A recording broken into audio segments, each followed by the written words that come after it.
সেই দিন একটা ভাই আমাকে কমেন্ট করছে অমরকে রোস্ট করো।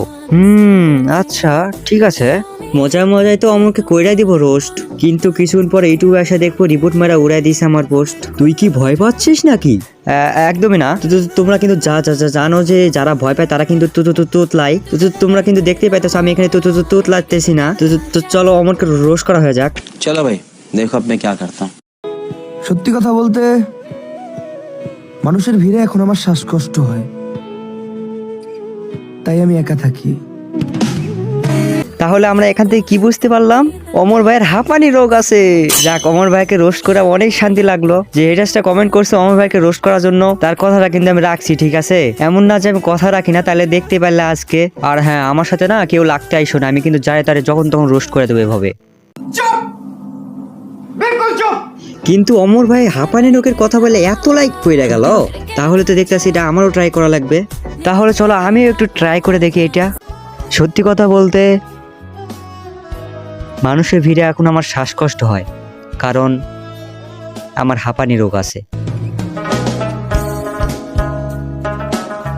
আরে ফান করছি, সিরিয়াসলি কেন নিতেছো?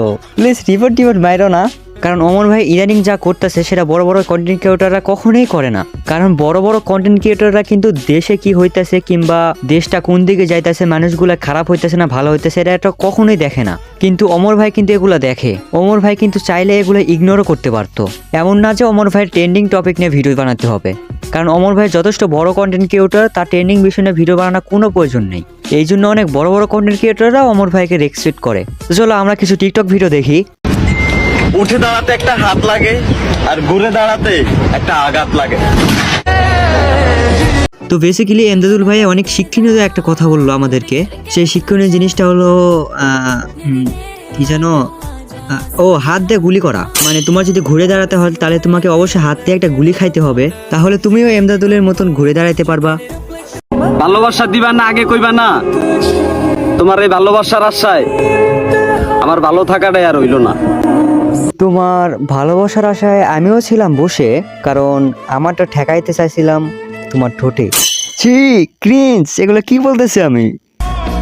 গলায় গামছা আর পরনে লুঙ্গি দেখে যদি বস্তির মনে হয়, তাহলে ওই মেয়ে শুনো, তোমার মতো হাজারো সুন্দরী বাজারে 500 টাকা দিলে পাওয়া যায়।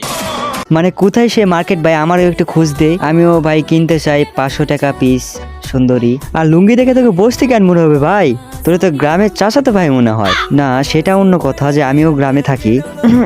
না না, এটা কাউকে বলা যাবে না। তোমরা কিছু শোনো নাই, ঠিক আছে? আর আমিও কিছু বলি নাই। তো যাই হোক গাইস, এই ছিল আজকে ভিডিওটা। আশা করি ভিডিওটা ভালো লাগছে। আর ভিডিওটা ভালো লাগলে অবশ্যই লাইক এন্ড সাবস্ক্রাইব। আর নেক্সট ভিডিও কি নিয়ে চাচ্ছ অবশ্যই কমেন্ট করো। তো বাই।